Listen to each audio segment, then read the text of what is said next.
My name is Zack Zlotnik, and this is We Can Automate That. So I'll just give a really brief introduction as to who I am, what I do. I'm a principal software engineer at Red Hat. I work on the machine config operator, which is, or the MCO, which is part of OpenShift and OKD. It's the thing that manages the underlying node operating system. And tedious and manual tasks are a large part of why I got into the computers and became a software engineer. Throughout this talk, we're going to go through a couple real world examples as well as hypothetical examples, and I'll kind of delineate which is which. And of course, we're also going to go through quite a few GIFs in the process as well. Laughing is allowed and encouraged. Bonus points if you saw the talk title and thought of Portlandia. So what do I mean when I say automation?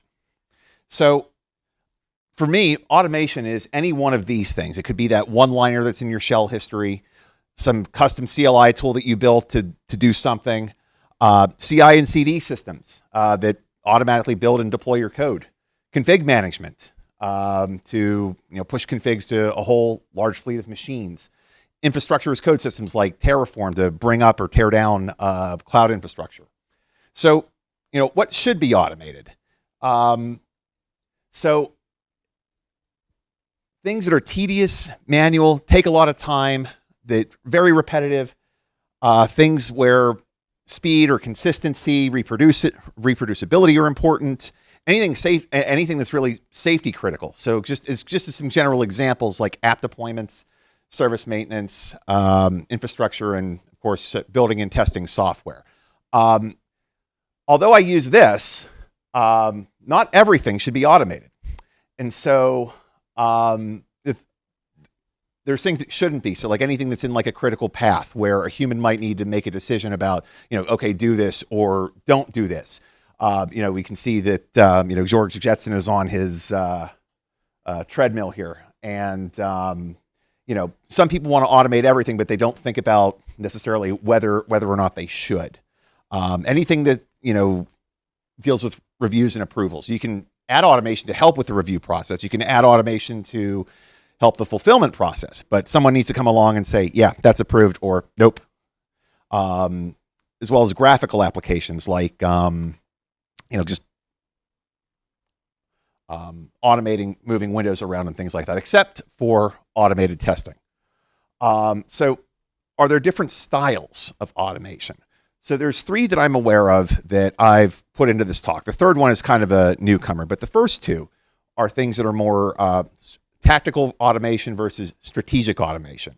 Tactical automation tends to be more of a short-term need, like a program or a script that helps you perform a specific task. They tend to have well-defined scopes and purposes, although not always. Some examples are just data collection, report generation, things like that. By comparison, strategic automation is more at an organizational level to allow an organization to efficiently achieve its mission. Strategic automation systems tend to have long lifespans, and they tend to be load-bearing systems like, of course, CI/CD systems, ETL pipelines, things like that. The newcomer on the scene is, of course, AI automation, where we can pair large language models with model context protocol servers to kind of to basically, do this thing, and it will do it. Just a few caution there is that output from these systems can be non-deterministic from time to time, and it can be prone to mistakes. So basically, trust but verify. And it's my opinion that it's better to use these tools to create the automation as opposed to the tools themselves being the automation. So one style of automation isn't necessarily better than the other. They just have different concerns and they fit into different places. So what do we need to create automation? Generally speaking, it doesn't take much. You need an idea, a programming language, and a way to interface with everything. Optionally, you can use a large language model to help you with all that, but it's not a strict requirement at all. So when we think of interfacing with things, we think of APIs, which is a connection between computer programs and computers. Nothing really groundbreaking there. But there's the types of APIs that we work with. there's the more formalized APIs that are very well structured. They have very well defined behaviors. They have promises. They make certain promises around how they deal with breaking changes, although a promise is not a guarantee, by the way. Results that come back from those APIs are generally immediately useful. You don't have to do too much to get them. You might maybe want to filter through the results and get the ones that you need. But some examples are like HTTP API endpoints, particularly ones that are open API compatible, or language-specific libraries, like you import a package to do something. By comparison, informal or de facto APIs are ones where you're really just getting output from something, and you're kind of extracting what you need from it. The output itself may come in a more structured format, it may not, but generally speaking, the differentiator with these is that you may have to do the extraction yourself, and you have to know what to look for, and of course, that format and structure is subject to change. So in all of this, the key word is programming. And so just to kind of bring this back, what do I mean when I say this? Is automation is software that performs the tedious, repetitive, or boring work so that a human doesn't have to. Me, I guess. So now we're going to go into some of our examples. So this is the one that, based upon getting everything set up, this is the one that's kind of karmic here in a way. So 10 years ago, actually over 10 years ago, wow, it's kind of weird for me to say that, but here we are. I did a lot of IT work, and people frequently requested help with setting up for events. And so we had the policy where you could help, or where we could help, but you had to request that in advance. So the person that was on duty that day, when the request came in, had to take the request, put it into a calendar, keep everything up to date. And sometimes that can be more difficult than others. So to add a little bit of info on top of this, both Google Calendar and the ticketing system both had very well documented, very well formed APIs. The trouble with some of these tickets was they came from a different system that was built internally. That system did not have an API, and it would basically broadcast tickets to all the various queues, like facilities, IT catering, things like that. That system used a dedicated service account for interfacing with the ticket system. However, the messages and updates that came from it came through in a fairly standard and predictable format. So just by way of an example, this is kind of what it looked like, where you could, yeah. So this is just an example of what this looks like.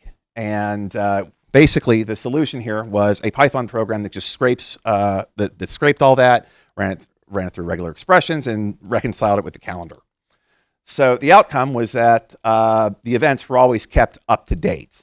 I'm going to go ahead and skip ahead because I got a 10-minute warning there, and I want to make sure that I can get to the part that I really wanted to get to here. Let's see here. Sorry. So can some of these more tactical things become more strategic over time? The answer is yes, they can. So let's explore a few hypothetical examples to uncover what can happen when that occurs. So the first one is just sharing code. So you automate something, and you automate something for maintaining a production service. And so what you need to do is, and so as a result, everything's running well. Everything can be done completely hands-off. You check that into a code repo, you make it available. The outcome here is that your teammates end up using that quite a bit. They extend it, they add tests, and other teams adopt it and kind of customize it to their needs. This one, where you kind of evolve it to meet future requirements, you now need to use a service account for everything, and you need to collect an audit trail. So you convert this to a parameterized job so that everything can all be kept together, and you don't really have to worry about it that much. So the outcome is, of course, the job gets ran. It ends up becoming a periodically ran job. Failures and errors get reported to Slack, and it runs trouble-free for years until things get decommissioned. This one, on the other hand, is a kind of a counterexample, if you will. You need to do numerous tasks to keep a production service that's running in Kubernetes running smoothly. If you can hear this GIF here or this graphic, you may know where this is going. So basically, if this isn't done, these things or the service kind of goes down. It's not a great time. So there's a directive that we must automate. So we write a script that does what it has to do. It needs more features, but everyone is just saying ship it. So it gets shipped. It makes it out there. Everything's happy. Everything's running. But now we got to scale. So you get more instances of the service, more instances of the script. It gets modified. Now we got a problem because the service is not being maintained well because the scripts just can't keep up. So you modify it to make it go faster, and you introduce a subtle race condition in the process, and then now it's starting. They're crash looping. The service gets overwhelmed, and it can't deal with it. So the outcome here is everyone's unhappy. The infrastructure team's unhappy. Service team's unhappy. Management's unhappy. The services eventually get restored, but we're not doing automation anymore. Not a great outcome overall. So what are some lessons that we can learn from these? So the first one is, of course, value long-term solutions over short-term fixes. So for like my event support one, why are AV systems finicky? I don't know, but I do know that if somebody could fix it, they'd make a lot of money. But basically, figure out why something is unreliable. Focus on fixing that versus adding automation that would just act as an automated workaround in that situation. So to get started, just start with a very simple task, something that's small that you have to do manually. Just write a script or program. It may not always be faster than doing it manually, but that's not the point. The point is for it to be completely hands-off. Speed can come later. So, use it, improve on it, make it better. Share your work and invite collaborators. I realize that this is probably kind of hard to see. This is when Linus Torvalds introduced Linux to the world with a Usenet posting. So share it, get feedback. Others will come along and help you. Follow best practices. Figure out how to package and distribute it. Write tests, and then automate the build and test process. So you like automation so much that you put automation in your automation so you can automate while you automate. I know that's a lot. Anticipate what you have to do in the future. Do you need a service account in the future because it needs credentials for something? If actions need to be audited, where does all that go? Consider production concerns. Failures are inevitable. What do you do? How should it handle that? Set up monitoring. Know who's dependent upon you. Know who you're dependent upon. But most importantly, keep moving. Once you get that small task kind of automated, move on to the next one, and eventually that large complex workflow that sucks up so much time won't anymore. So all of this might seem like a lot, but it doesn't really take much to get started. All it really takes in the end is just an idea and maybe even a little bit of motivation in the form of, I'm really frustrated doing this all the time. I don't want to do it anymore.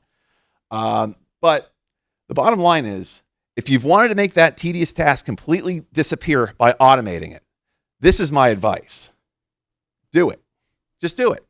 Just write the script and automate it. Make it go away. So you'll thank yourself later, and others will thank you too. And speaking of thank yous, thank you for coming to my talk.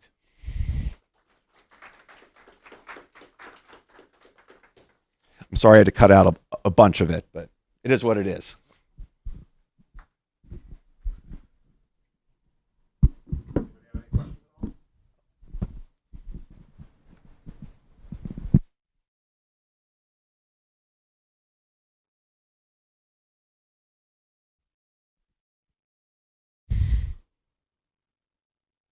All good. Okay.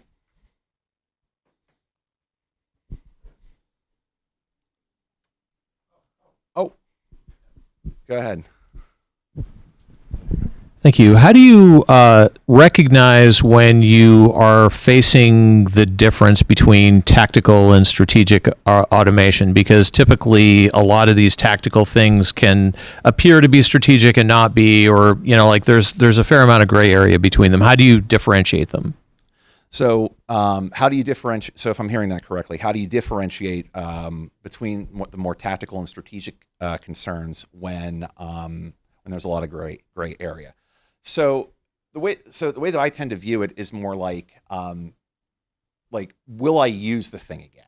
So one of the examples, so two of the real world examples that I had in there were purpose built things that were created to solve a very specific task and to do a very specific thing. One of them I don't use anymore, and the second one there's some discussion about maybe reusing some of the parts of it. For other things.